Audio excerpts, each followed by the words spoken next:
హరే కృష్ణ. అందరికీ కూడా భాగవతామృతం కార్యక్రమానికి స్వాగతం అండి. సో కార్యక్రమం మొదలు పెట్టుకునే ముందు ప్రార్థనలు చేద్దాము.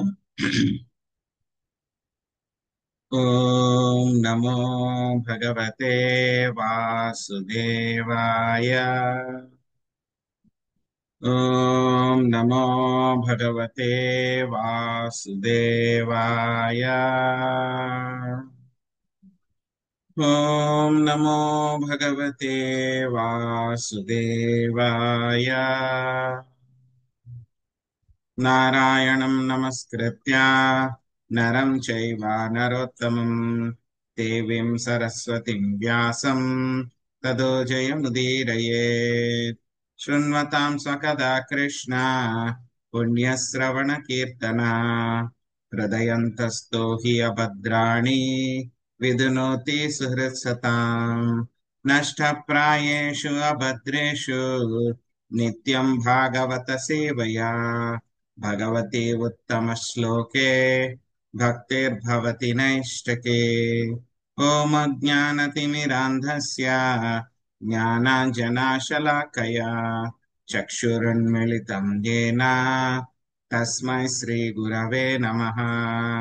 శ్రీచైతన్యమనోభీష్టం స్థాపితం యేన భూతలే స్వయం రూపా కదా మహ్యం దదాతి స్వపదాంతికం. వందేహం శ్రీగురోః శ్రీయుతాపదకమలం శ్రీగురున్ వైష్ణవాంశ్చ శ్రీరూపం సాగ్రజాతం సగణా రఘునాథాన్వితం తాం సజీవం సాద్వైతం సావధూతం పరిజనా సహితం కృష్ణ చైతన్య దేవం శ్రీ రాధా కృష్ణ పాదాన్ సహగణా లలితా శ్రీ విశాఖాన్వితాంశ్చ. హే కృష్ణ కరుణా సింధో దీనబంధో జగత్పతే గోపేశ గోపికా కాంత రాధా కాంత నమోస్తుతే. తప్త కాంచన గౌరాంగి రాధే వృందావనేశ్వరి వృషభానుసుతే దేవి ప్రణమామి హరిప్రియే. వాంఛాకల్పతరుభ్యశ్చ కృపా సింధుభ్య ఏవ చ పతితానాం పావనేభ్యో వైష్ణవేభ్యో నమో నమః. జయ శ్రీ కృష్ణ చైతన్య ప్రభు నిత్యానంద శ్రీ అద్వైత గదాధర శ్రీవాసాది గౌర భక్త వృంద. హరే కృష్ణ కృష్ణ కృష్ణ హరే హరే హరే రామ రామ రామ హరే హరే.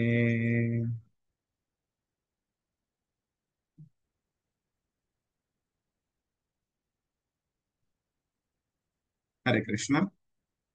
సో ఈరోజు మనము సప్తమ స్కందంలో 15వ అధ్యాయము 38వ శ్లోకం నుంచి మనము నేర్చుకోవడానికి ప్రణామాలు. ప్రయత్నిద్దాము.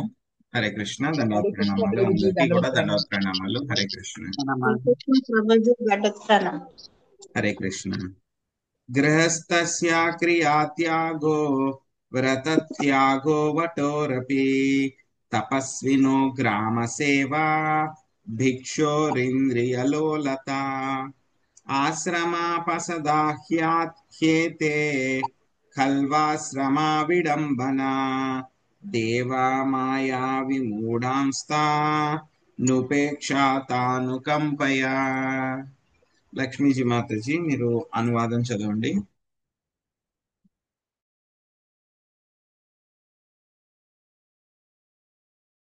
హరే కృష్ణ ప్రభుజీ దండవత్ ప్రణామాలండి. గృహస్థాశ్రమమునందున్నవాడు విధి నియమములను విడుచుట, గురువాశ్రయమున ఉన్నప్పుడు బ్రహ్మచార్య వ్రతమును పాటింపకుండుట, వానప్రస్థుడు గ్రామమున వసించు నామమాత్రమగు సామాజిక కార్యములలో పాల్గొనుట, లేదా సన్యాసి ఇంద్రియ భోగలాలసుడగుట అత్యంత హేయమైనది. ఈ రీతిగా వర్తించిన వారిని అతి హీనునిగా భావించవలెను. భగవన్మాయచే భ్రమితుడైన అట్టి కపటిని ఏ పదము నుండైనను త్యజింపవలెను, లేదా సాధ్యమైనతో అతడు పూర్వపదమును బడయినట్లు బోధ చేయవలెను. హరే కృష్ణ. హరే కృష్ణ. సో ఇంతకు ముందు మనం చెప్పుకున్నాం, ధన్యవాదాలండి, థ్యాంక్స్ అండి, అవన్నీ ఏం అవసరం లేదు. మీది ఆ, మీది ఏదుందో మీరు చదివేసి అంతే సైలెంట్ గా ఉండండి అంతే. ఓకే మళ్ళీ ప్రభు. మర్చిపోయినట్టున్నారు, మళ్ళీ అందరికి అలవాటు అయిపోయింది, పాత పద్ధతికి వెళ్ళిపోయారు అందరూ కూడా. ఆ, జయలక్ష్మి మాతాజీ భాష్యం చదవండి. హరే కృష్ణ ప్రభు. శ్రీల ప్రేపాదుల వారి భాష్యం. శ్రీల ప్రేపాద్ కి జై. వర్ణాశ్రమ ధర్మము సిద్ధాంతములను స్వీకరింప అనేదే మానవ సంస్కృతి నాగరికత ఆరంభము కానే కాదని నేను పలుమార్లు నొక్కి చెప్పి ఉన్నాను. గృహస్థాశ్రమమున మైదున సుఖభోగమునకు అనుమతి ఉన్నప్పటికీ గృహస్థాశ్రమ విధి నియమములను పాటింపకనే దానినెవ్వడును అనుభవింపరాదు. ఇదివరకే తెలుపబడినట్లు బ్రహ్మచారి గురువు రక్షణలో నిలవవలెను. బ్రహ్మచారి గురుకులే వసన్ దాస్తో గురు రిహతం.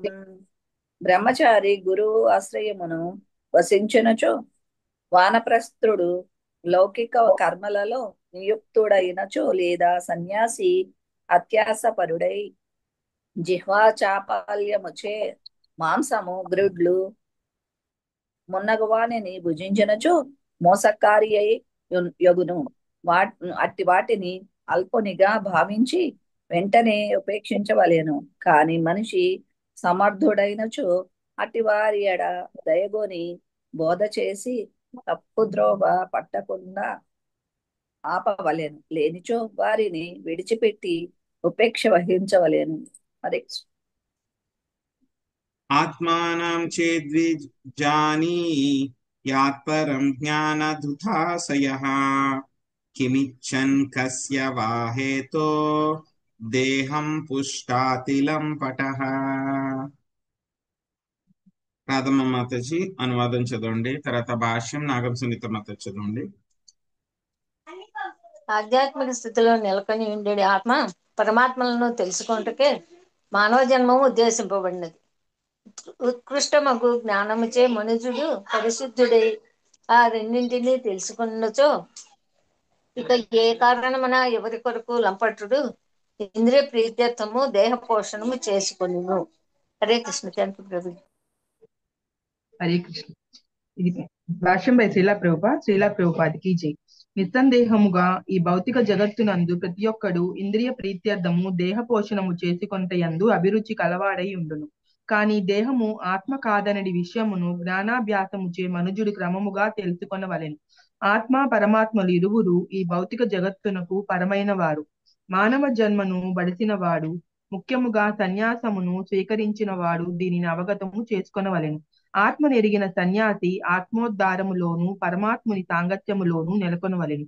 జీవుని భగవద్ధామమునకు చేర్చుటకే మా కృష్ణ చైతన్యోద్యమం ఉద్దేశింపబడినది. అట్టి స్థితికి చేరవలెనని కోరుకుంటయే మానవ జన్మ యందు ప్రతి ఒక్కరి ధర్మము. అది చేయనిచో ఇక దేహ పోషణం ఎందులకు? ముఖ్యముగా సన్యాసి అయినవాడు సాధారణమైన పద్ధతులలో దేహ పోషణము చేసుకుంటయే గాక దాని కొరకు ఏది చేయుటకైనను మత్స్య మాంస భక్షణంతో సహా సిద్ధపడినచో నిక్కముగా లంపటుడే యగును. కేవలము ఇంద్రియ ప్రీతికరమగు కార్యములలో నెలకొనిన వాడే లంపటుడు.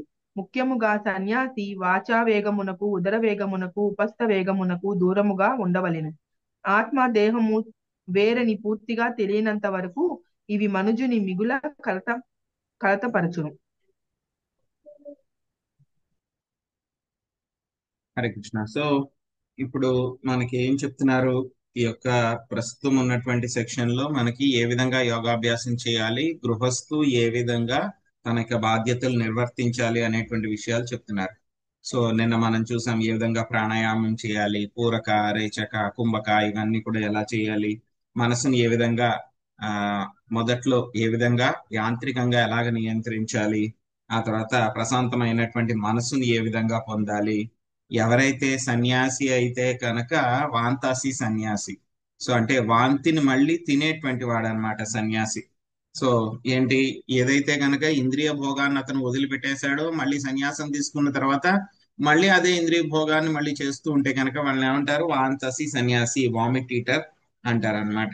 సో ఆ తర్వాత అసత్తమ సన్యాసి అంటే కనుక సో మొత్తం శరీరము కోసమే మళ్ళీ ఇంద్రియ తృప్తి అంతా చేస్తూ ఉంటే కనుక అతన్ని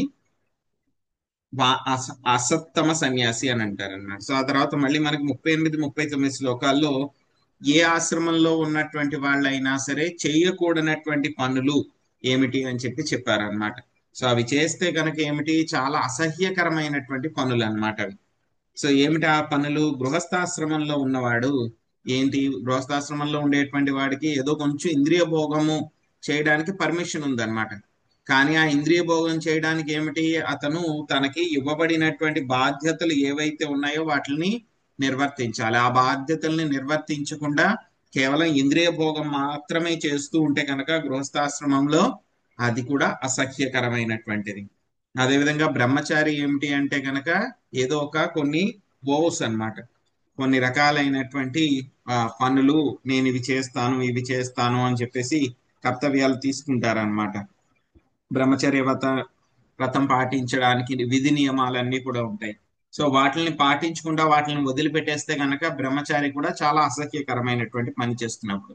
ఆ తర్వాత వానప్రస్థుడు కూడా ఏమిటి, రకరకాలైనటువంటి సాంఘిక కార్యక్రమాల్లో పాల్గొనడము, అదేవిధంగా గ్రామంలో నివసించడం, గ్రామంలో కానీ పట్టణంలో కానీ నివసించడం చేస్తే కనుక వానప్రస్థనే ఉంటారు, అది కూడా అసహ్యకరమైన పని.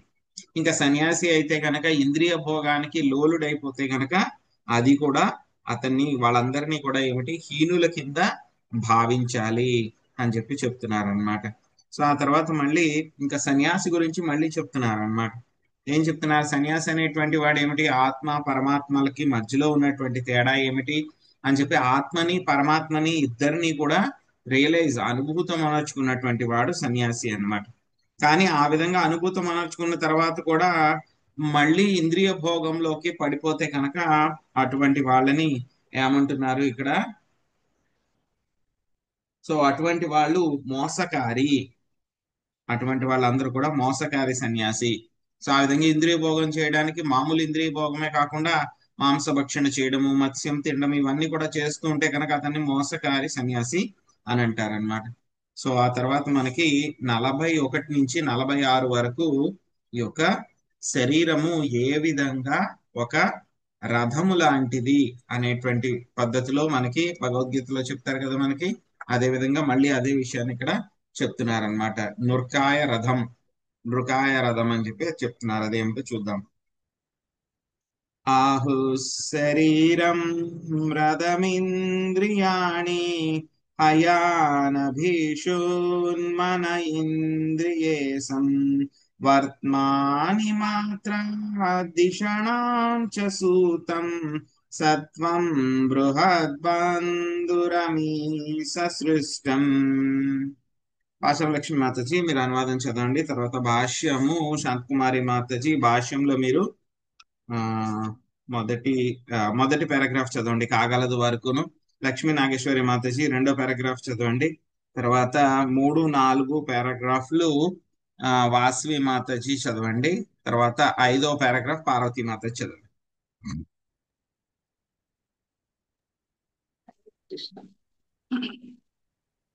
జ్ఞానమందు అగ్రేసరులైన ఆధ్యాత్మికవాదులు భగవద్జ్ఞానిచే నిర్మితమైన దేహమును రథముతో పోల్చుదురు. ఇంద్రియములు అశ్వములు వంటివి. ఇంద్రియములకు ప్రభువు మనసు పగ్గము వంటివి. ఇంద్రియార్థములే గమ్యములు. బుద్ధి రథసారథి. దేహమంతటను వ్యాపించి ఉన్నట్టి చైతన్యము ఈ జగత్తులో బంధకారణం. లౌకిక జీవనకు కొనసాగించడి మోహవరస్తునికి ఇంద్రియ ప్రీతితో నెలకొనిన మనస్సు ఇంద్రియములు బంధకారణమైనవి. అవి అతనికి నిరంతరముకు జన్మ మృత్యు జరావ్యాధులను కలగజేయదు. కానీ ఆధ్యాత్మిక జ్ఞానాన సంపన్నునికి అవే దేహమును ఇంద్రియములు ముక్తికి కారణమైనవి. ఈ విషయం కఠోపనిషత్తులు 1.3.3.4.9 ఇట్లు దోపరిచినది. ఆత్మానాం రజితం హిద్ది శరీరం రథమేవ చ బుద్ధిం తు సారథిం హిద్ది మనకం పగ్రహమేవ చ ఇంద్రియాణి హయనాహూర్యూషా యాంసేస్తు గోచరాన్ స్వాద్వానః పారమాప్నోతి తద్విష్ణు పరం పదం. ఆత్మదేహం అనేది రథమును ఆసీనమై ఉన్నది. రథసారథి బుద్ధి, గమ్యమును చేరేడి సంకల్పము మనసు, అశ్వములే ఇంద్రియములు, ఇంద్రియార్థములు కూడా ఈ కార్యములో జతకూర్చబడినవి. ఈ విధముగా జీవుడు గమ్యమును చేరగలడు. ఆ గమ్యమే విష్ణువు. పరం పదం జీవితం చరమ లక్ష్యం. బద్ధ జీవన స్థితిలో చిత్తము బంధకారమగును. కానీ ఆ చిత్తము శ్రీకృష్ణ భక్తి రసాభావనగా పరిణమించినప్పుడు జీవుడు భగవద్ధామను చేరుటకు కారణము కాగలడు. హరే కృష్ణ ప్రభు. కనుక మానవ జన్మను రెండు రకములుగా అనగా అజ్ఞానాంధకారమును ప్రవేశించుటకు లేదా భగవద్ధామమును వెడలుటకు వాడుకొనవచ్చును. భగవద్ధామమునకు చనుటకు మహత్సేవయే పదము అనగా ఆత్మదర్శియకు గురుదేవుని ఆశ్రయించుట. మహత్సేవం ద్వారా ముక్తి కొరకు మనుజుడు వాస్తవముగా పరిపూర్ణ జ్ఞానమునిచ్చడి ప్రామాణిక భక్తుల నిర్దేశములను పాటించవలను. ఇక మనుజుడు అజ్ఞానాంధకారమున ప్రవేశింపగోరినచో లంపటుల మోక్షితం సంగి సంగం సాంగిత్యమును కొనసాగింపవచ్చును. తమోద్వారం మోహిషితం సంగి సంగం మోషితం అనగా స్త్రీలు పరమ లౌకికులైన వారు శ్రీ లంపటులై యుందురు. హరే కృష్ణ.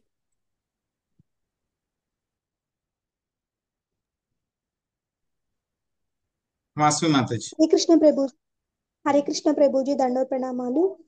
కనుకనే ఆత్మానం రథినం విద్ధి శరీరం రథమేవచ అని చెప్పబడినది. ఈ దేహము రథము లేదా మోటారు వంటిది. దానిలో కూర్చుండి మనుజుడు ఎచ్చటికైనను వెడలవచ్చును. ఆ వాహనమును చక్కగా నడపవచ్చును లేదా చపల చిత్తముతో నడపవచ్చును. చపల చిత్తముతో ఇష్టము వచ్చినట్లు నడిపినప్పుడు ప్రమాదమునకు గురియే గోతిలో పడుట తప్పనిసరి. అనగా మనుజుడు అనుభవజ్ఞుడకు గురుదేవుని నిర్దేశమును స్వీకరించినచో భగవద్ధామమును చేరగలడు. లేనిచో తిరిగి జన్మ మృత్యు వలయమునని చేరగలడు. కనుకనే శ్రీకృష్ణ భగవానుడు స్వయంగా ఇట్లు ఉపదేశించను. అశ్రద్ధ దానః పురుష ధర్మస్యాస్య పరంతప అప్రాప్య మాం నివర్తంతే మృత్యుం సంసార వర్తని. ఓం శత్రుజయుడా, నా భక్తి యందు శ్రద్ధ లేని వారు నన్ను పొందజాలరు. కనుక వారు ఈ భౌతిక జగత్తునందలి జనన మరణ మార్గమునకే తిరిగి వత్తురు. భగవద్గీత 9.3. భగవద్ధామమునకు చేరుటెట్లో శ్రీకృష్ణ భగవానుడే స్వయంగా ఉపదేశించుచున్నాడు. కానీ ఆ ఉపదేశములను ఉపేక్షించినచో జీవుడు భగవద్ధామమునకు వెడలజాలక ఈ సంసారం నందే నిరంతర జన్మ మృత్యువుల పాలగుచుండును. మృత్యు సంసార వర్తిని. కనుక అనుభవజ్ఞులకు ఆధ్యాత్మికవేత్తల సలహా ఏమనగా జన్మను పూర్తిగా చర్మ లక్ష్మ సాధనలో స్వార్థగతి వినియోగించవలను. నిజమైన స్వార్థగతి లేదా జీవిత లక్ష్యము భగవద్ధామమును చేరుటయే. ఈ ప్రయోజనము సిద్ధించుటకు వేదాంత సూత్రములు, ఉపనిషత్తులు, భగవద్గీత, మహాభారతము, రామాయణం వంటి ఎంతో వేద సారస్వతమున్నది. మనుజుడు వీని నుండి ఉపదేశమును బడిసి నివృత్తి మార్గానుసరణను నేర్వవలెను. అప్పుడు అతని జీవితము సఫలమగును. చైతన్యం ఉన్నంత వరకే దేహము ముఖ్యమైనది. చైతన్యం లేనప్పుడు అది కేవలం ఒక మట్టి ముద్ద వంటిది. కనుక భగవద్ధామమును చేరుటకు మనుజుడు తన లౌకిక చిత్తమును భావనను కృష్ణ భక్తి భావనకు మార్చుకొనవలెను. మనుజుని చిత్తమే భవబంధ కారణము. కానీ ఆ చిత్తము భక్తి యోగముచే శుద్ధిపడినప్పుడు భారతీయుడు, అమెరికా దేశస్థుడు, హిందువు, మహమ్మదీయుడు, క్రైస్తవుడు మున్నగు ఉపాధుల మిథ్యా తత్వమును అతడు తెలుసుకొనగలడు. సర్వోపాధి వినిర్ముక్తం తత్పరత్వేన నిర్మలం. మనుజుడు ఈ ఉపాధులనన్నింటినీ విస్మరించి చిత్తమును కేవలం కృష్ణ సేవలోనే వినియోగించవలెను. కనుక ఎవడేని మా కృష్ణ చైతన్యోద్యమము, హరినామ సంకీర్తనోద్యమము వలన లాభమును పొందగలిగినచో నిక్కముగా అతని జీవితం జయప్రదమగును. Hare Krishna Prabhuji. Thank you Prabhuji. Krishna. So మన యొక్క శరీరాన్ని నృకాయ రథం అని చెప్తున్నారు అన్నమాట. సో దీంట్లో మన యొక్క ఇంద్రియాలు ఏవైతే ఉన్నాయో అవి గుర్రాలతోటి పోల్చబడ్డాయి అన్నమాట. సో ఆ తర్వాత మనస్సుని దేంతో పోల్చారు? ఆ యొక్క గుర్రాలని నియంత్రించేటువంటి తాడుతో పోల్చారు అన్నమాట. ఎక్కడికి వెళ్తాయి ఇవన్నీ కూడాను? సెన్స్ ఆబ్జెక్ట్స్, ఇంద్రియార్థాల వైపు పరుగు పెడుతూ ఉంటాయి అన్నమాట ఇంద్రియాలు, గుర్రాలు ఎప్పుడు కూడా. ఆ తర్వాత ఈ యొక్క రథసారథి ఎవరు? బుద్ధి అనేటువంటి వాడు, బుద్ధి రథసారథి అన్నమాట. ఈ యొక్క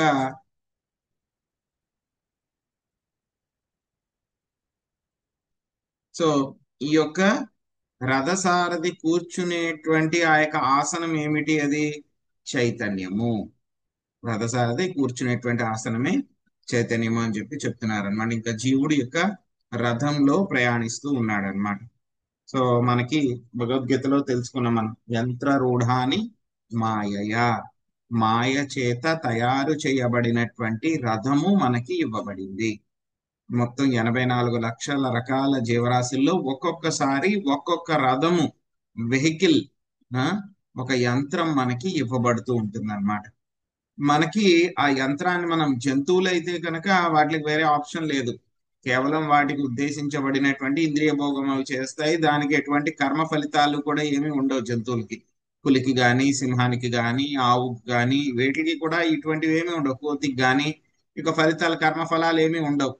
అవి ఆటోమేటిక్ గా ఏం చేస్తాయి, ఆ యొక్క జంతు చక్రంలో ఒకదాని తర్వాత ఒకటి, ఒకదాని తర్వాత ఒకటి ముందుకు వెళ్తూ ఉంటాయి. అవి రకరకాల ఆనందాలు, కష్టాలు అనుభవిస్తూ అవి ముందుకు వెళ్తూ ఉంటాయి అన్నమాట. కానీ మానవ జన్మ మాత్రము 2 రకాలుగా వాడుకోవచ్చు. మనకిచ్చినటువంటి యొక్క శరీరాన్ని, యంత్రాన్ని 2 రకాలుగా వాడుకోవచ్చు. ఒకటి ఏంటి, భగవద్ధామానికి వెళ్ళడానికి వాడుకోవచ్చు. లేకపోతే కనుక ఇంకా మళ్ళీ అజ్ఞానాంధకారంలో పడి ఇక్కడే అజ్ఞానాంధకారంలో తిరుగుతూ మనము మళ్ళీ జంతు ప్రపంచంలో పడిపోయేటువంటి అవకాశం ఉంది. ఆ విధంగా కూడా మనము మన యొక్క శరీరాన్ని వాడుకోవచ్చు అన్నమాట. సో ఎవరైతే కనుక మొదటి మార్గము యొక్క ముక్తి పొందడానికి, భగవద్ధామానికి వెళ్ళడానికి వాడుకుంటారో వాళ్ళు ఏం చేస్తారు, మహత్ సేవ అంటే గొప్ప భక్తుల యొక్క సేవ చేస్తారు. వైష్ణవులు భక్తుల యొక్క సేవ చేసి వాళ్ళు చెప్పిన విధంగా విధి నియమాలన్నిటిని కూడా పాటించడం మూలంగా వాళ్ళు యొక్క భౌతిక ప్రపంచం నుంచి బయటపడతారు. కానీ ఎవరైతే కనుక 2వ పద్ధతిలో అజ్ఞానాంధకారంలో పడిపోయి ఉంటారో వాళ్ళందరూ కూడా ఏమవుతారు, స్త్రీలంపటులైపోయి వాళ్ళ యొక్క సాంగత్యాన్ని తీసుకుని లౌకికుల కింద అయిపోతారు అనమాట. అందుకే మనకి భగవద్గీతలో కూడా శ్రీకృష్ణ భగవానుడు చెప్పారనమాట. ఏం చెప్పారు మనకి, అశ్రద్ధ దానాహ పురుష ధర్మస్యాస్య పరంతప అప్రాప్య మాం నివర్తంతే మృత్యు సంసార వర్త్మని. అర్జున, ఈ యొక్క శ్రద్ధ లేనటువంటి వాళ్ళు నన్ను పొందలేరు, ఈ యొక్క భక్తియుత సేవ చేసి నన్ను పొందలేరు. కాబట్టి ఆ శ్రద్ధ లేనటువంటి వాళ్ళు ఎలా ఉంటారు, మళ్ళీ యొక్క జనన మరణ చక్రంలోనే పడిపోతూ ఉంటారు, మళ్ళీ నా దగ్గరికి రాలేరు. కేవలం భక్తులు మాత్రమే నా దగ్గరకు రాగలరు అని చెప్పి చాలా క్లియర్ గా మనకి శ్రీకృష్ణ భగవానుడు భగవద్గీతలో మనకి 9వ అధ్యాయం స్టార్టింగ్ లోనే 3వ శ్లోకంలోనే చెప్పేశారనమాట. సో కాబట్టి ఏంటంటే కనుక మనందరి యొక్క, ప్రతి ఒక్కళ్ళ యొక్క నిజమైనటువంటి స్వార్థ గతి ఏమిటి, భగవద్ధామానికి చేరుకోవడానికి మార్గం ఏమిటి, భక్తుల యొక్క సేవ, వైష్ణవుల యొక్క సేవ, హరి గురు వైష్ణవ. సో వీళ్ళ ముగ్గురు యొక్క సేవ చేయటం మూలంగా మనం ఈ నివృత్త మార్గాన్ని అనుసరించడం మూలంగా మనం ఏం చేయగలుగుతాం, భగవద్ధామానికి చేరుకోగలుగుతాం. ఈ యొక్క శరీరం అనేటువంటిది ఏమిటి, అదొక మట్టి ముద్ద లాంటిది మాత్రమే. అందులో ఎప్పుడైతే కనుక చైతన్యం తీసేస్తే ఏమైపోతుంది, అది స్టాండ్ స్టిల్, అలాగే ఆగిపోతుంది, కేవలం ఒక మట్టి ముద్ద. ఎప్పుడైతే కనుక చైతన్యము, ఆత్మ శరీరాన్ని వదిలిపెట్టేస్తే వెంటనే ఏమైపోతుంది, ఆ శరీరం కుళ్ళిపోవడం వెంటనే మొదలైపోతుంది, వాసన వచ్చేస్తుంది. సో కాబట్టి దాంట్లో మనం పడకుండా, ఆ చైతన్యం అనేటువంటిది ఏమిటి, మనకి బంధకారకం అవుతుంది. కాబట్టి మనము యొక్క దేహాత్మ భావన నుంచి బయటపడి లౌకిక చిత్తాన్ని వదిలిపెట్టి కృష్ణ భక్తి భావనలోకి మనం మారడానికి ప్రయత్నించాలన్నమాట. సో ఆ తర్వాత మళ్ళీ ఇంకా చెప్తున్నారు, యొక్క శరీరం అనేటువంటిది ఏ విధంగా నృకాయ రథం అనేటువంటిది. అక్షం దశ ప్రాణమధర్మధర్మో చక్రే భీమానాం ప్రదినం చీవం ధనుర్హితస్య ప్రణవం పఠంతి సరం తు జీవం పరమేవ లక్ష్యం. భారతి మాతాజీ అనువాదము, తర్వాత భాష్యం మొదటి పారాగ్రాఫ్ చదవండి. రాజేశ్వరి మాతాజీ భాష్యం 2వ పారాగ్రాఫ్ చదవండి. హరే కృష్ణ మాతాజీ. ఎన్నో శ్లోకం? 42.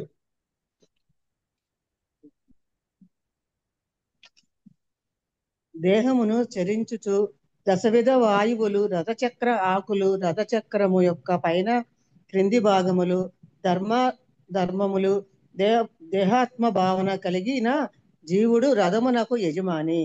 ప్రణవ మంత్రము, విల్లు, విశుద్ధ జీవుడు, బాణము, పరబ్రహ్మమే లక్ష్యము. హరే కృష్ణ. మొదటి పారాగ్రాఫ్ కూడా చదవండి. భాష్యము. దేహమునందు 10 రకములకు వాయువులు ప్రసరించుచుండును. అవే ప్రాణము, అపానము, సమానము, వ్యానము, ఉదానము, నాగము, కూర్మము, క్రూకల, దేవదత్తము, ధనంజయము అనునవి. అవి ఇచ్చట రథచక్రములు ఆకులుగా వర్ణింపబడినవి. ప్రాణమే జీవుని కర్మలకు సాక్షి అయి ఉన్నది. అట్టి కర్మలు ఒకప్పుడు ధర్మయుతములు, మరొకప్పుడు అధర్మయుతములు అయి ఉండును. ఆ విధముగా ధర్మములు రథచక్రముల యొక్క ఊర్ధ్వ అధోభాగములని చెప్పబడినవి. జీవుడు భగవద్ధామమునకు వెడల నిశ్చయించుకొనినప్పుడు విష్ణు భగవానునే లక్ష్యముగా చేసుకొనును. బద్ధ జీవన స్థితిలో మనుజుడు జీవిత లక్ష్యమును దేవదేవుడని ఎరుగజాలడు. నా తే విదుహు స్వార్థగతిం ఈ విష్ణు దురాశయాయే బహిరర్థమానిన. తన జీవిత లక్ష్యము నెరుగక జీవుడు ఈ భౌతిక జగత్తులో సుఖవంతుడగుటకు యత్నించును. కానీ పవిత్రుడైనంతటా అతడు దేహాత్మ బుద్ధిని మరియు ఒకానొక జాతికి, దేశమునకు, సంఘమునకు లేదా కుటుంబమునకు చెందిన వాడిన అనడి విద్యా ఉనికిని విడిచిపెట్టును. సర్వోపాధి నిర్ముక్తం తత్పరత్వేన నిర్మలం. విధవ అతడు తన పవిత్ర జీవనం అనేది బాణమును, ప్రణవ మంత్రోచ్చరణము లేదా హరే కృష్ణ మహామంత్ర జనం అనేది విల్లుతో ఎక్కుపెట్టి దేవదేవుని వైపునకు దూసుకొని వెళ్ళును. బాణము, విల్లు అనేటి పదమును ఉపయోగింపబడినవి కనుక భగవంతుడు జీవుడు శత్రువులైన వారిని ఎవడైనా వాదించు అవకాశం ఉన్నట్లు శ్రీల విశ్వనాథ చక్రవర్తి ఠాకూర్ వ్యాఖ్యానించిరి.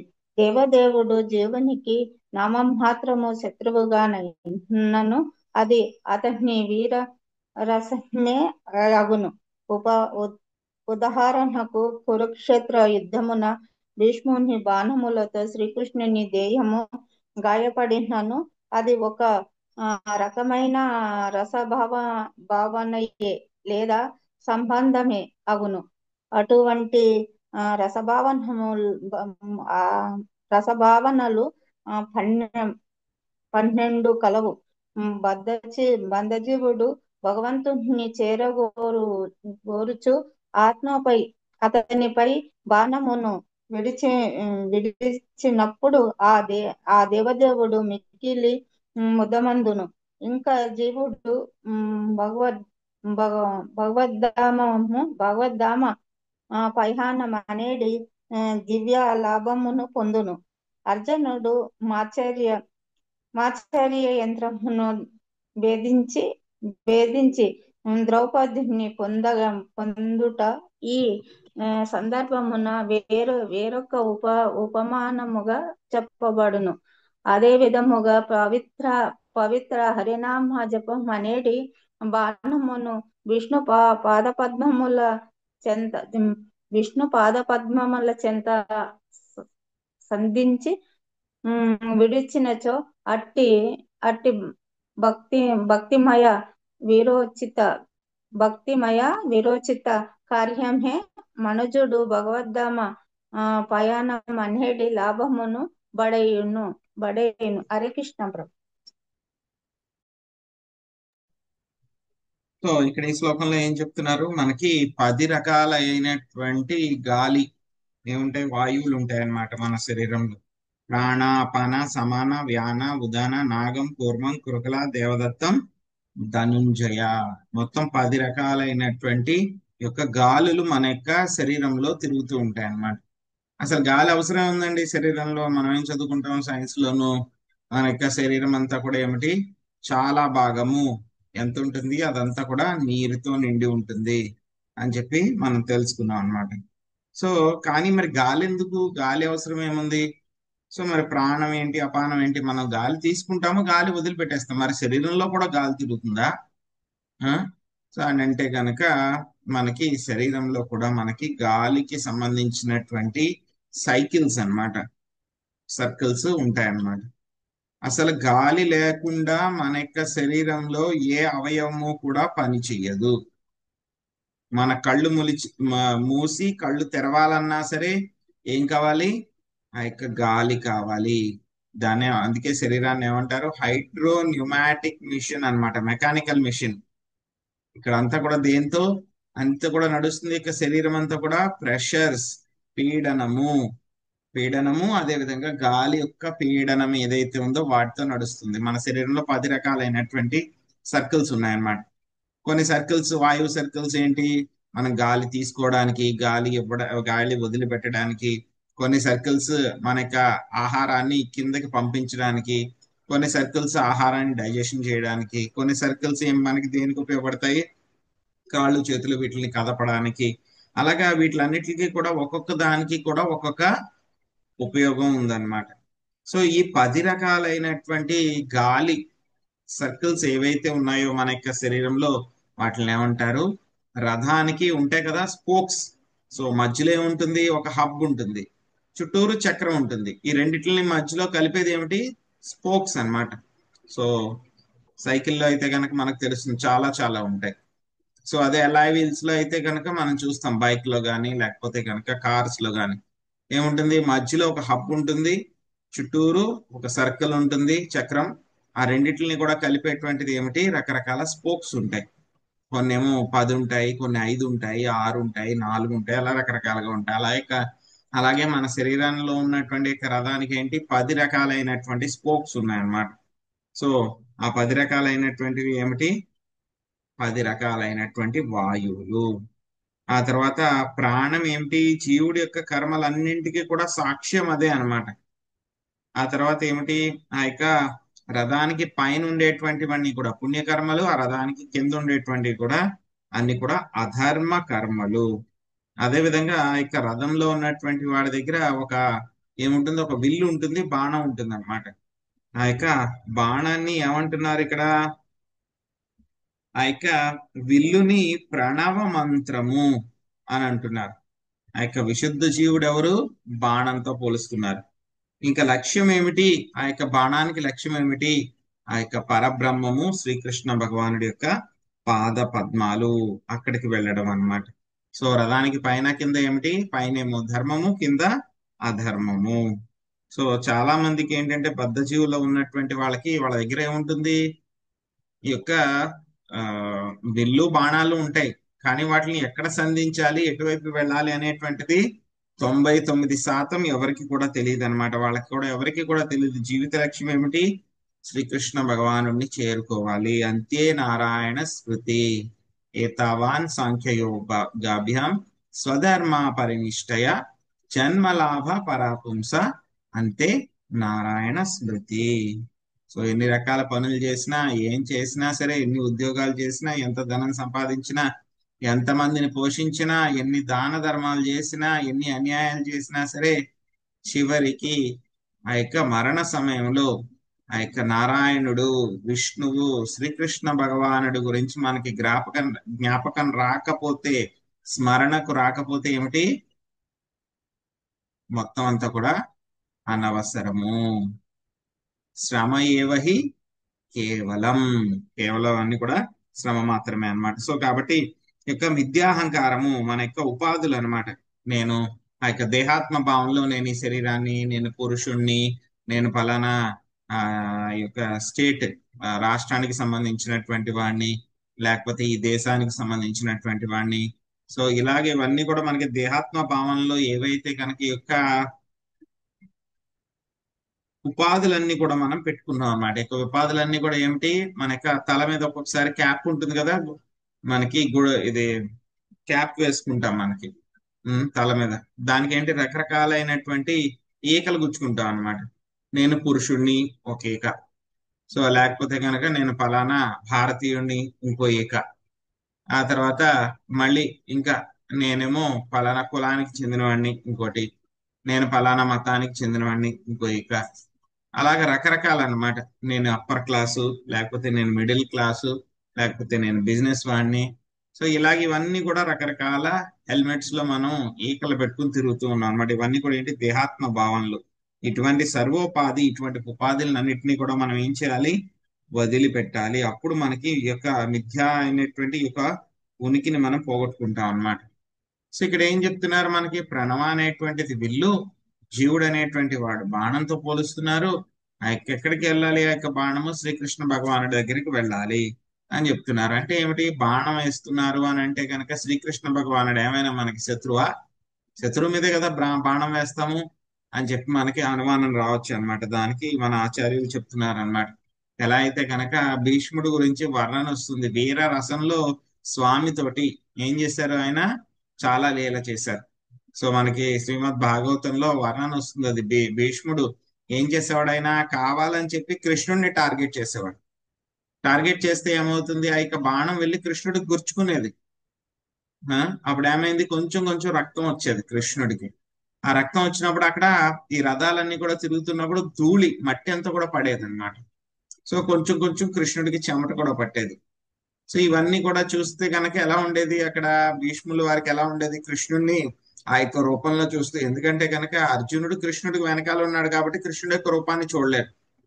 కానీ ఎప్పుడైతే కనుక భీష్ముడు ఆ అర్జునుడికి ఆపోజిట్ గా ఉన్నారు కాబట్టి, కృష్ణుడికి ముందున్నారు కాబట్టి, ఈ యొక్క బాణాలన్నీ కూడా వేస్తున్నప్పుడు మామూలుగా మనలాంటి వాళ్ళకైతే కనుక అవి గుచ్చుకుంటే నొప్పి వస్తాయి. కానీ శ్రీకృష్ణ భగవానుడికి ఎలా ఉంది, ఆయనకి నొప్పి రావడం కాదు కదా, ఆయన యొక్క భక్తుడితోటి ఆడుకున్నట్టు ఉందన్నమాట. ఆయనకి వీర రసంలో అన్నమాట. ఆ యొక్క విషయాన్ని అంతా కూడా చక్కగా భీష్ముడు మనకి మొదటి స్కందంలో ఆయన ఎక్స్ప్లెయిన్ చేశారనమాట. సో అలాగే ఇక్కడ ఏంటంటే కనుక బాణాన్ని, ఆ యొక్క విల్లును ఉపయోగించుకుని ఆ బాణాన్ని వదిలిపెడుతున్నాము, అది కృష్ణుడు పాద పద్మాలకు వెళ్తుంది అని అంటే కనుక కృష్ణుడేమి మనకి శత్రువు అయిపోలేదు. మన యొక్క టార్గెట్ మాత్రమే, ఆయన దగ్గరికి వెళ్లాల్సింది మాత్రమే కృష్ణుడు అవడం జరిగింది అన్నమాట. సో అందుకే ఆ యొక్క హరినామం అనేటువంటి జపము అనేటువంటి బాణంతో మనము విష్ణు యొక్క పాద పద్మాల్ని చేరుకోవచ్చు అనేటువంటిది ఒక శ్లోకం ద్వారా మనకి తెలుస్తుంది. సో ఆ తర్వాత మళ్ళీ 43లో ఇంకా శత్రువుల గురించి చెప్తున్నారు, అవేంటో చూద్దాం. రాగద్వేషశ్చ లోభశ్చ శోకమోహౌ భయామధ మానోపమానసూయా చ మాయా హింసా చ మత్సరః రజ ప్రమాద క్షున్నిద్రా సత్రవస్త్యేవ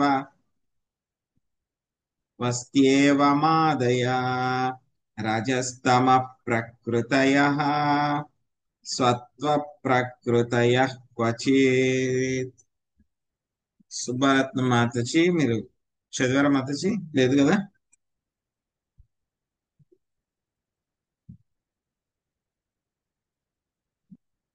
సో ఎం లక్ష్మీదేవి మాతజీ మీరు అనువాదం చదవండి. సో భాష్యము మొదటి పారాగ్రాఫ్, తర్వాత రెండో పారాగ్రాఫ్ ఆత్మవాన్ వరకు మల్లేశ్వరి మాతాజీ చదవండి. ఆ తర్వాత వేదములు దగ్గర నుంచి చివరి వరకు రాధమ్మ మాతాజీ చదవండి.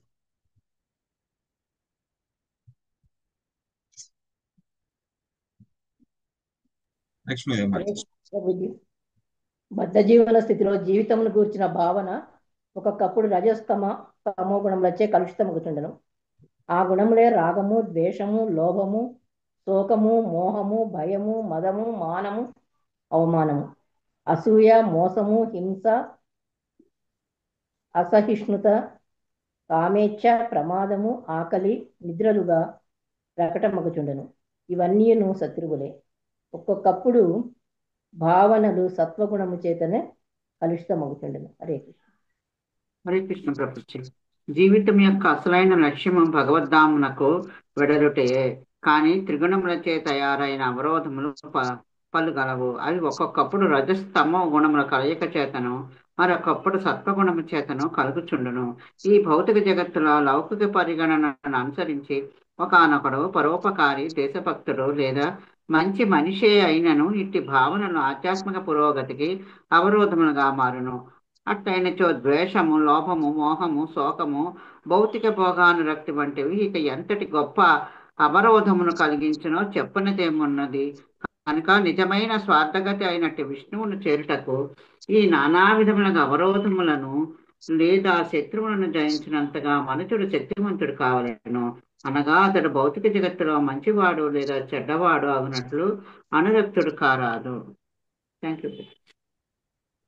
తర్వాత కూడా ఆత్మవాన్ వరకు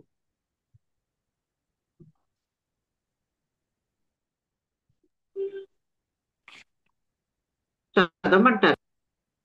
చదవండి, మల్లేశ్వరి మాత చదవండి. ఈ భౌతిక జగత్తులో నామమాత్ర మంచితనము చెడ్డతనము రెండును ఒక్కటే. అవి త్రిగుణ పూర్ణములు.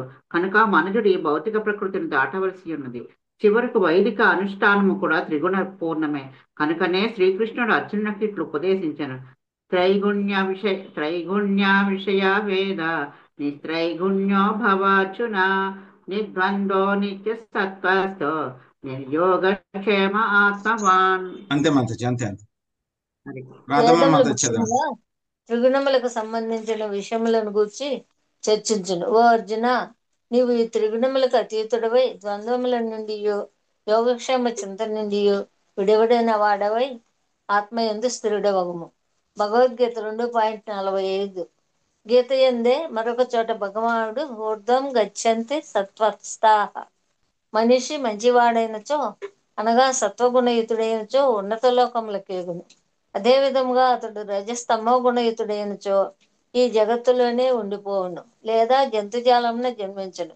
కానీ ఈ స్థితులన్నీను మోక్షపదమున అవరోధములై ఉన్నవి. కనుకనే శ్రీ చైతన్య మహాప్రభువు ఇట్లు పలికిరి. బ్రహ్మాండ భ్రమితే కోన భాగ్యవాన్ జీవ గురుకృష్ణ ప్రసాదే సాయ భక్తి లతా బీజ. మనుజుడు భాగ్యవశమున ఈ నామమాత్ర మంచి చెడులను దాటి గురుకృష్ణ కరుణచే భక్తి యోగ పదమునకు అరుదించినచో అతని జన్మ సఫలమగును. ఈ విషయమున అతడు మిగుల సాహసవంతుడై కృష్ణ భక్తి భావనకు శత్రువు లేనట్టి వీనిని జయింపవలెను. ఈ భౌతిక జగత్తునకు చెందిన మంచి చెడులను పట్టించుకునక అతడు ధైర్యంగా కృష్ణ భక్తిని ప్రచారం చేయవలెను. హరే కృష్ణ. Thank you Prabhuji. ప్రభుజీ నేను చదవలేదు ప్రభుజీ. ఎవరండి మీ పేరు? సుబ్బరత్నమ్మ. ఓకే మాతాజీ.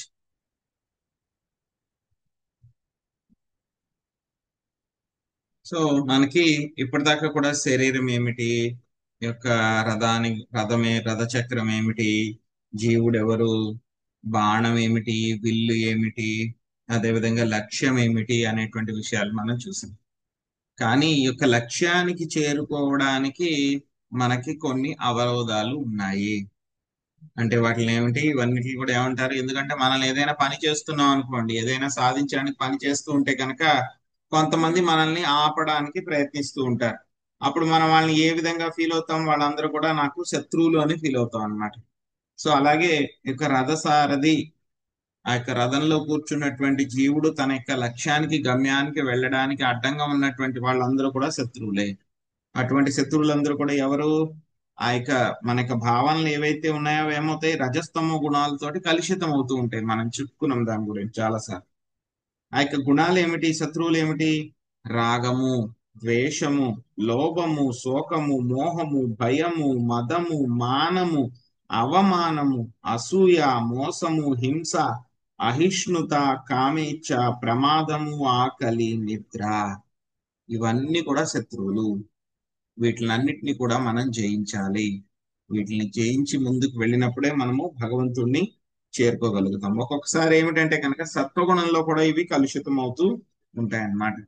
సో వీటిలన్నిటిని కూడా మనం చూస్తే కనుక ప్రాక్టికల్ గా ప్రతి ఒక్కళ్ళు కూడా వీటిలో ఏదో ఒక దాన్ని సెలెక్ట్ చేసుకుంటూనే ఉంటాం మనం. సో ఒక్కొక్కసారి మనకి ఎవరి మీద అయినా సరే చాలా ప్రేమ కలుగుతూ ఉంటుంది, ఒక్కొక్కసారి కొంతమంది మీద చాలా ద్వేషం వచ్చేస్తుంది ఇంకా. సో అలాగే అన్నమాట, ఒక్కొక్కసారి లోభము, శోకము, ఇక్కడ చెప్పారు కదా, మోసము, హింస, ఇవన్నీ కూడా మన యొక్క శత్రువులు.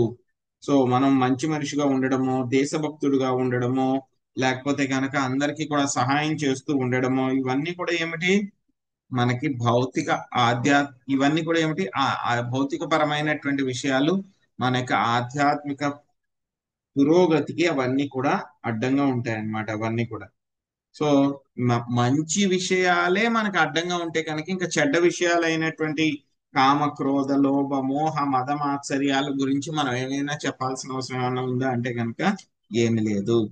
సో కాబట్టి మనం నేను మంచివాడుగా ఉండాలా చెడ్డవాడుగా ఉండాలా అనేటువంటి విషయాన్ని పక్కన పెట్టి మనం ఎందులో ఉండాలి, మన యొక్క గురి అంతా కూడా కృష్ణుడి మీదనే మన యొక్క గురి అనేటువంటిది ఉండాలన్నమాట. సో అప్పుడే మనకి ఏమవుతుంది, యొక్క త్రిగుణాల నుంచి బయటపడినప్పుడు ఏమవుతుంది, త్రిగుణాలకు అతీతుడివై ద్వంద్వాల నుంచి మనకు విముక్తులమైతే కనుక అప్పుడు ఆత్మ స్థిరంగా అవుతుంది అనమాట. సో అదే విషయాన్ని మనకి చైతన్య మహాప్రభు కూడా చెప్పారు, బ్రహ్మాండ భ్రమితి కొన ఆ యొక్క శ్లోకంలో అన్నమాట. సో కాబట్టి మనం ఏం చేయాలి, యొక్క శత్రువులని కృష్ణ భక్తి భావన పెంపొందించుకోవడానికి ఇవన్నీ కూడా శత్రువులు కాబట్టి వాటిని మనం జయించాలి. జయించడానికి ముందు ఏమిటి, శత్రువుని జయించాలి అని అంటే కనుక అసలు శత్రువు ఎవరు, శత్రువు ఎక్కడున్నాడు అని చెప్పి తెలియాలి మనకి. సో కాబట్టి మొదటి స్టెప్ ఏమిటి, శత్రువులు ఎవరు అని చెప్పి తెలుసుకున్నాం. ఆ తర్వాత అవి ఎక్కడ ఉన్నాయి, మన యొక్క శరీరంలో, మన యొక్క భావనలో, మన యొక్క మనస్సులో ఎక్కడ దాక్కున్నాయి అని చెప్పి తెలుసుకుని మనం వాటిలన్నిటిని కూడా పెకలించి వేళ్లతో సహా తీసి బయటపడేయాలన్నమాట. సో ఆ తర్వాత మళ్ళీ 45వ శ్లోకంలో వీటిలన్నిటిని కూడా నాశనం చేయడానికి, మరి ఎలాగండి నాశనం చేయడం, ఇదేదో ఒక రోజు నుంచి 2 రోజుల నుంచి ఉన్నటువంటి విషయాలు కాదు, ఇవన్నీ కూడా ఎప్పటి నుంచో ఉండిపోయినాయి. కాబట్టి నాశనం చేయాలంటే కనుక ఏం చేయాలి, మనకి ఒక చాలా పదునైనటువంటి కత్తి ఒకటి కావాలి. సో ఆ కత్తి ఏమిటి అనేటువంటిది మనం 45వ శ్లోకంలో చూద్దాం.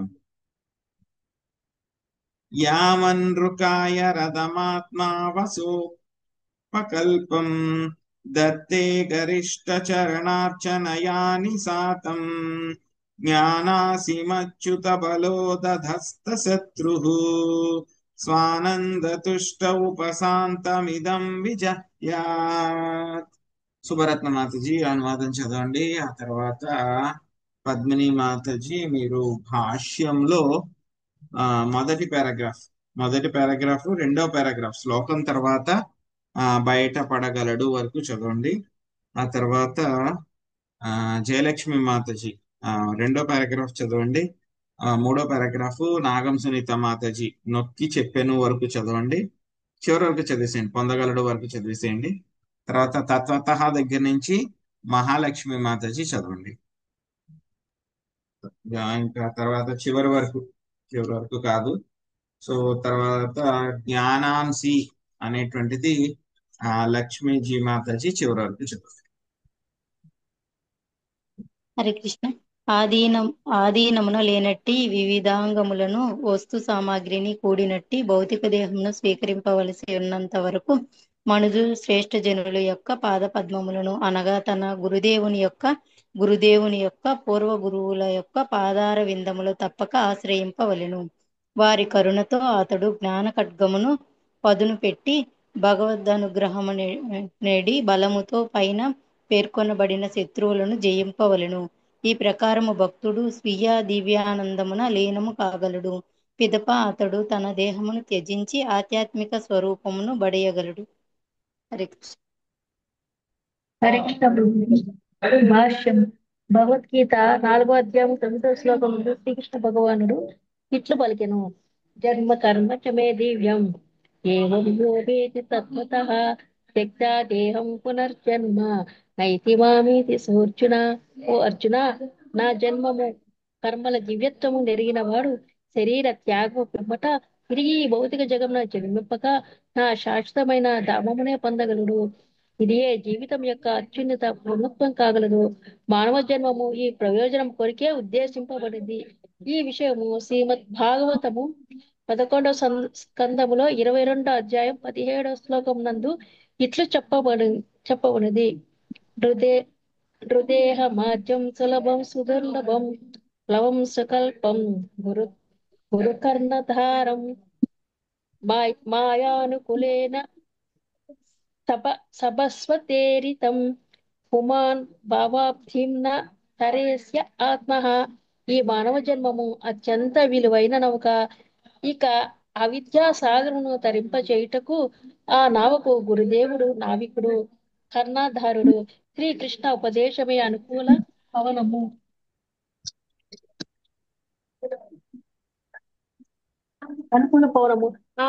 అవిద్యాస్థానము దాటుటకు మనుజుడు ఈ సౌకర్యములన్నింటినీ చక్కగా వినియోగించుకొనును. గురుదేవుడు నావి ఆయనను శ్రద్ధతో సేవించి గురు కరుణతో అతడు భగవత్ అనుగ్రహమును పడేయగలరు. హరే హరే కృష్ణ కృష్ణ. ఇచ్చట అచ్యుత బలహ అను పదము శ్రేష్టమైనది. గురుదేవుడు నిక్కముగా తన శిష్యుల ఎడ కరుణను కలిగి ఉండను. గురువును సంతృప్తిపరచడం ద్వారా శిష్యుడు దేవాది దేవుని నుండి బలమును పొందగలడు. కనుకనే శ్రీ చైతన్య మహాప్రభు గురుకృష్ణ ప్రసాదే పాయ భక్తి లతా బీజ అని పలికిరి. మనుజుడు మొట్టమొదట గురుదేవుని ప్రసన్నుని చేయవలెను. అప్పుడు అతడు శ్రీకృష్ణుని సహజముగానే ప్రసన్నుని చేయగలిగి అవిద్యా సాగరమును దాటుటకు అవసరమైన బలము శక్తిని పొందగలడు. కనుక ఎవడైని భగవద్ధామమును చేరగలిగినచో గురుదేవుని ప్రసన్నాన్ని చేసి బల సంపన్నుడు కావలేను. ఆ విధముగా అతడు శత్రుజయమునకు ఆయుధమును బడయటయే గాక కృష్ణ అనుగ్రహమును కూడా బడయగలడు. కేవలము జ్ఞాన ఖడ్గమును బడయటతోనే సరిపోదు. గురుదేవుని సేవించుచు ఆయన పాలనము చేయుచు ఆ ఖడ్గంకు పదును పెట్టవలేను. అప్పుడు అతడు భగవత్కరుణను పొందగలడు. సాధారణంగా యుద్ధమునందు శత్రుజయమునకు మనుజుడు రథము అశ్వములు సహాయమును తీసుకొనను. ఇక శత్రుజయము పిమ్మట అతడు వాటిని విడిచి వేయును. అదే విధముగా మానవ జన్మము బడిసై ఉన్నంత వరకు దానిని పూర్ణత్వ సాధనకే అనగా భగవద్ధామమునకు వెడలటకే పూర్తిగా ఉపయోగించవలేను. హరే కృష్ణ. హరే కృష్ణ. దివ్య స్థితిలో బ్రహ్మభూత స్థితి నెలకొంటయే జ్ఞాన పూర్వత్వం అనబడును. దీనిని గూర్చి శ్రీకృష్ణుడు భగవద్గీత 18.54 యందు ఇట్లు పలికెను. బ్రహ్మభూత ప్రసన్నాత్మ నోచతి నాకాంక్షతి సమా సర్వేషు భూతేషు మద్భక్తిం లభతే పరాం.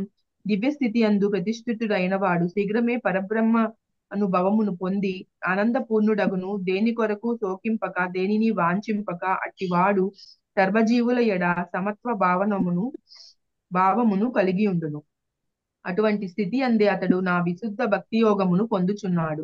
నిరాకారవాదులు చేసినట్లు జ్ఞానాభ్యాసము చేసినంత మాత్రమునెవ్వడును మాయాబంధము నుండి బయటపడబోడు.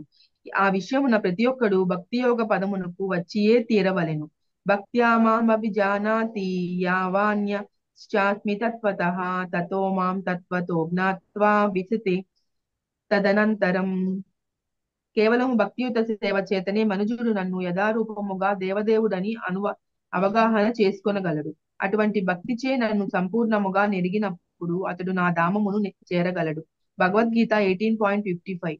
మనుజుడు భక్తియోగ పదమునకు రానంత వరకు గురుకృష్ణ కరుణను బడయనంత వరకు తిరిగి పతనము చెంది భౌతిక దేహమును గ్రహించేది అవకాశము ఎంతేనీ కలదు. కనుకనే శ్రీకృష్ణ భగవానుడు భగవద్గీత 4.9 యందు ఇట్లు నొక్కి చెప్పెను. జన్మ కర్మ చ మే దివ్యం మేవం యో వేత్తి తత్వతః త్యక్త్వా దేహం పునర్జన్మ నైతి మామేతి. సోర్జున, ఓ అర్జున, నా జన్మము కర్మల దివ్యత్వము నెరిగినవాడు శరీర త్యాగము పిమ్మట తిరిగి ఈ భౌతిక జగమున జన్మింపక నా శాశ్వతమైన ధామమునే పొందగలడు. హరే కృష్ణ. హరే కృష్ణ ప్రభుజీ. తత్వతః వాస్తవముగా అను పదము మిగుల ప్రధానమైనది. తతో మాం తత్వతో జ్ఞాత్వా. గురు కరుణచే శ్రీకృష్ణుని వాస్తవముగా యథార్థముగా తెలుసుకున్నంత వరకు మనుజుడు భౌతిక దేహమును త్యజించుటకు స్వతంత్రుడు కాడు. ఆరుప్య కృచ్ఛేణ పరం పదం తతః పతంగదో నాధృతస్మంద్రయాః అని చెప్పబడినట్లు కృష్ణ పాద పద్మ సేవను ఉపేక్షించినచో ఎవ్వడను కేవలము జ్ఞానముతో భావబంధముల నుండి బయటపడ జాలడు. అతడు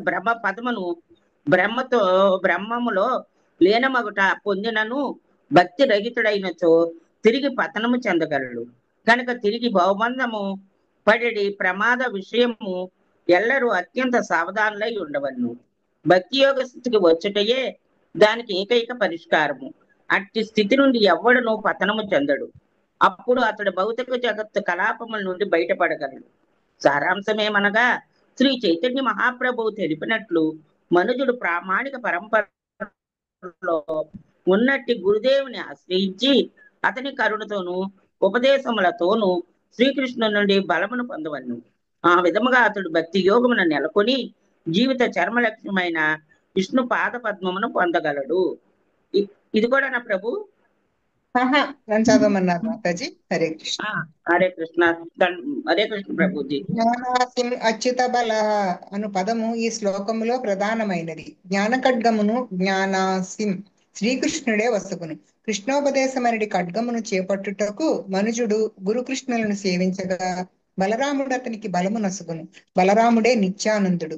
బ్రజేంద్ర నందన ఏయి సచీ సుత హైల సేయి బలరామ హైల నితాయి. ఈ బలరాముడు చైతన్య మహాప్రభు నుండి ఆవిర్భవించును. అమిత కరుణామయులైన వారి రూరి పాదపద్మములను కలియుగమున ఎవ్వడైనను సులభముగా బడయగలడు. ప్రత్యేకముగా ఈ యుగ పతిత జనులను ఉద్ధరించుటకే వారు అర్థించిరి. పాపీ తాపీయత చల హరినామే ఉద్ధారిలా. వారి ఆయుధము హరినామ సంకీర్తనమే. ఈ విధముగా మనుజుడు శ్రీకృష్ణుండి జ్ఞాన ఖడ్గమును బడసి బలరాముని కరుణచే బలసంపన్నుడు కావలెను. కనుకనే మేము బృందావనం నందు కృష్ణ బలరాములను అర్చించుచున్నాము. ముండకోపనిషత్తు 3.2.4 నందు ఇట్లు చెప్పబడినది. నాయమాత్మా బలహీనేన లభ్యో నచ ప్రమాదాత్ తపసో వ్యాప్య లింగాత్ ఏతైరుపాయతేయస్తు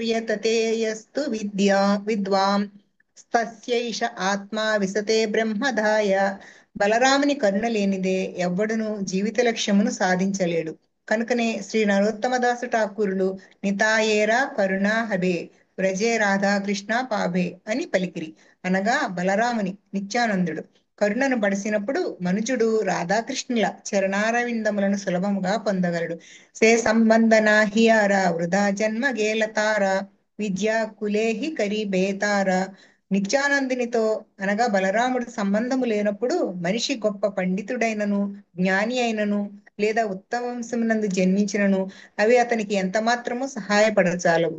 కనుక కృష్ణ భక్తికి అవరోధముగా నిలిచెడు శత్రువులను మనము బలరాముని నుండి లభించిన బలముచే జయింపవలెను.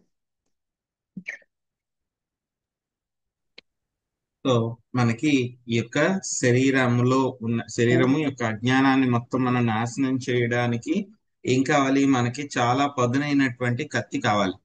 అదే విధంగా ఈ యొక్క శత్రువులు ఎవరైతే ఉన్నారో వాళ్ళందరినీ కూడా సంహరించడానికి మనకి ఒక కత్తి కావాలి. సో అటువంటి కత్తి ఏమిటి? మనకి జ్ఞానము. అటువంటి జ్ఞానము, ఆ కత్తికి పదును కావాలి. కేవలం కత్తి ఒకటి ఉంటే సరిపోదు, చాలా పదునుగా ఉండాలి ఆ కత్తి. సో కాబట్టి ఆ కత్తి, జ్ఞానం అనేటువంటి కత్తి దేనితోటి పదును పెట్టబడుతుంది? గురువు, అదే విధంగా పరంపర, గురు శిష్య పరంపర ఎవరైతే ఉన్నారో మనకి గురువులు ఎవరైతే ఉన్నారో వాళ్ళందరికీ కూడా సేవ చేయడం ద్వారా. ఆ తర్వాత మళ్ళీ ఇంకా దేని ద్వారా అది చాలా పదును చేయబడుతుంది? అచ్యుత బల, శ్రీకృష్ణ భగవానుడి యొక్క ఆధ్యాత్మిక బలంతో ఆ యొక్క కత్తి పదును పెట్టబడుతుంది అన్నమాట. సో ఆ విధంగా ఏమవుతుంది? ఎవరైనా సరే ఈ విధంగా పదును పెట్టబడినటువంటి ఖడ్గంతో శత్రువులందరినీ కూడా జయిస్తే గనక ఏమవుతుంది? ఈ యొక్క శరీరాన్ని వదిలిపెడతారు. అదే విధంగా మనకి చాలా ఆధ్యాత్మికమైనటువంటి బ్రహ్మ సౌఖ్యము లభిస్తుంది. సో దానికే ప్రభుపాద్ గారు చాలా భాష్యంలో డీటెయిల్డ్ గా చెప్పారు. శ్రీకృష్ణ భగవానుడి యొక్క కరుణే కాదు, మనకి ఎవరు కావాలి? బలరాముడు, నిత్యానంద ప్రభు యొక్క కరుణ కూడా మనకి కావాలి. ఎప్పుడైతే కనుక నిత్యానందుని యొక్క కరుణ దొరికితే కనుక ఏమవుతుంది? మనకి కృష్ణుడి యొక్క, రాధాకృష్ణుల యొక్క పాద పద్మాల్ని మనము చాలా తేలిగ్గా చేరుకోగలము. సో మరి బలరాముడి వరకు చేరుకోవాలి అని అంటే కనుక ఏమిటి? ముందుగా మనము మన యొక్క గురువు యొక్క పాద పద్మాలను పట్టుకోవాలి.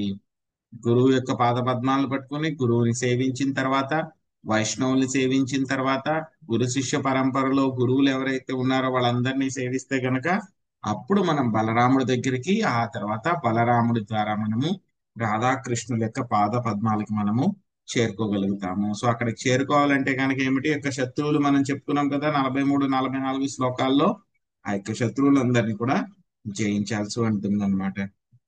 ఆ తర్వాత మళ్ళీ మనము డిస్కషన్ రేపు కంటిన్యూ చేద్దాము. రేపు మనకి సెషన్ ఉండదు. సో రేపు కొంచెం సేవలు అవి కూడా ఉన్నాయి. సో అందుకని చెప్పేసి రేపు సెషన్ ఉండదు.